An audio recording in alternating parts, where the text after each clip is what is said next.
ओम नमः शिवाय। श्रावण मास महात्म्य अध्याय 9 शुक्रवार की व्रत कथा। शिव बोले, हे सनत कुमार, अब मैं तुम्हें शुक्रवार व्रत की कथा सुनाता हूँ। ध्यानपूर्वक सुनो, क्योंकि उसके श्रवण मात्र से ही प्राणी मरणोपरांत भवबंधन से मुक्त हो जाता है। पूर्व काल में पांडे वंश में सुशील नामक एक राजा हुआ था। वह रूपवान, बलशाली एवं 64 कलाओं का ज्ञाता व धनुर्विद्या में निपुण था। उसे पुत्र प्राप्ति के अलावा अन्य किसी प्रकार का दुख नहीं था। उसने पुत्र प्राप्त करने के लिए बहुत प्रयत्न किए, परंतु वह सफल न हो सका। उसकी पत्नी का नाम सुकेशी था। वह रूपवती, गुणवती थी। वह प्रजा को पुत्रवत प्यार करती थी, परंतु पुत्र के अभाव में वह भी अत्यंत दुखी रहती थी। वह अनजाने ही अपने पेट पर कपड़ा बांधकर गर्भवती होने का भ्रम पालती रहती थी। उसी काल में उसने अपने पुरोहितिनी को देखा, जो वास्तव में गर्भवती थी। उसने राजा को बताया कि वह गर्भवती है। तब राजा ने खुशी खुशी पुंसवन तथा सीमांतोन्नयन करवाया। रानी ने तब उस दाई को पटा लिया, जिससे पुरोहितिनी का प्रसव करवाना था। प्रसव के दिन दाई ने पुरोहितिनी की आंखें पर पट्टी बांधकर उसका प्रसव करवाया। पुरोहितिनी इस कपट को नहीं जानती थी। उससे उत्पन्न हुए पुत्र को दाई ने नौकरानी की मदद से रानी के पास पहुंचा दिया। उसने जो अपने साथ मांस का पिंड लाई थी, वह पुरोहितिनी के पास रखकर उसकी पट्टी खोलकर कहा कि तुम्हें तो यह अरिष्ट हुआ है। उधर उसने राजा को बतलाया कि उसके पुत्र पैदा हुआ है। उस नाटक के बारे में किसी और को पता न चला।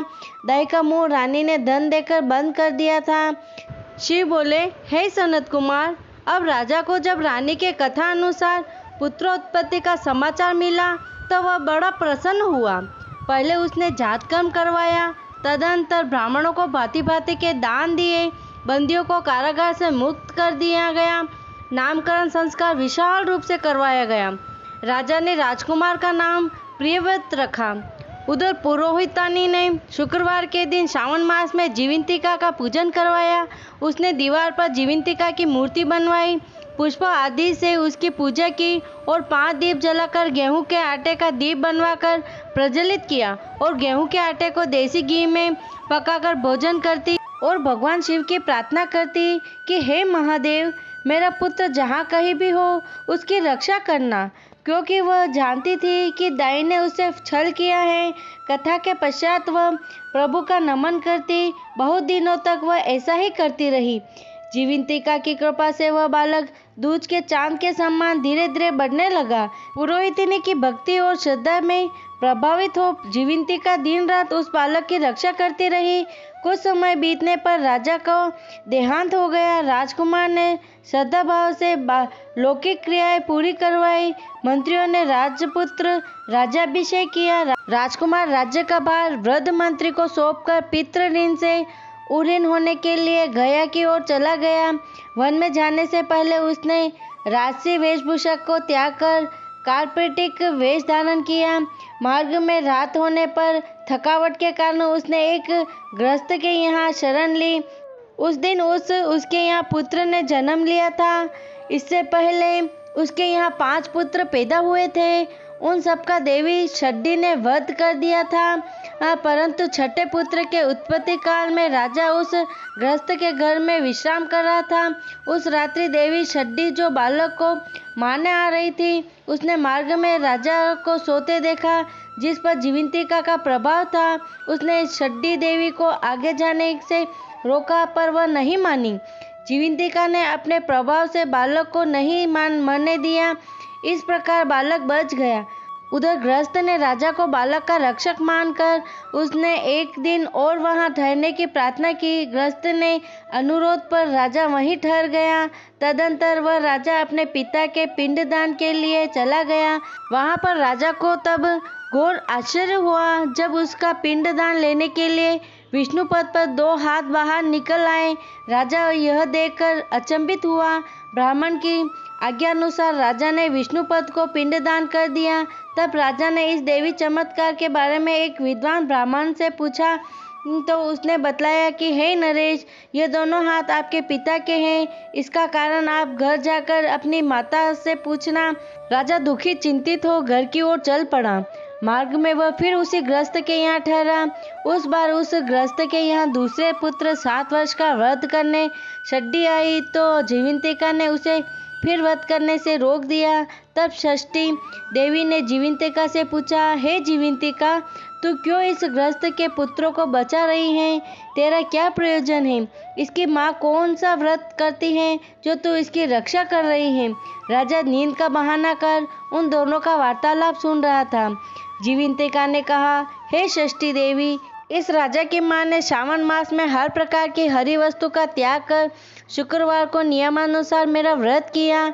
इस राजा की माँ ने उस दिन हरा वस्त्र धारण किया, हरे रंग की चूड़ियाँ नहीं पहनी, चावल के धोवन के जल को उल्लंघा नहीं, न ही हरी सब्जी खाई, हरे पत्तों के मंडप के नीचे भी नहीं बैठी। उसने उस दिन सब कुछ मेरी खुशी के लिए किया, इसलिए अब मैं भी उसकी खुशी के लिए उसकी और बालक की रक्षा कर रही हूँ।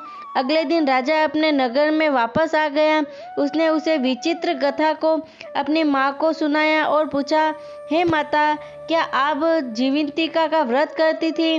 उसने उत्तर दिया, पुत्र, मैं जीवंतिका का व्रत के बारे में कुछ भी नहीं जानती और न मैंने कभी यह व्रत किया है। राजा को माता पर संदेह हुआ। उसने संदेह निवारण के लिए गया यात्रा का फल प्राप्त करने हेतु ब्राह्मणों तथा सुहागिनियों को भोजन कराने की इच्छा जाहिर की तथा उस सुहागिनियों तथा ब्राह्मणों पर हरे रंग का सामान परीक्षा लेने के लिए भिजवाया।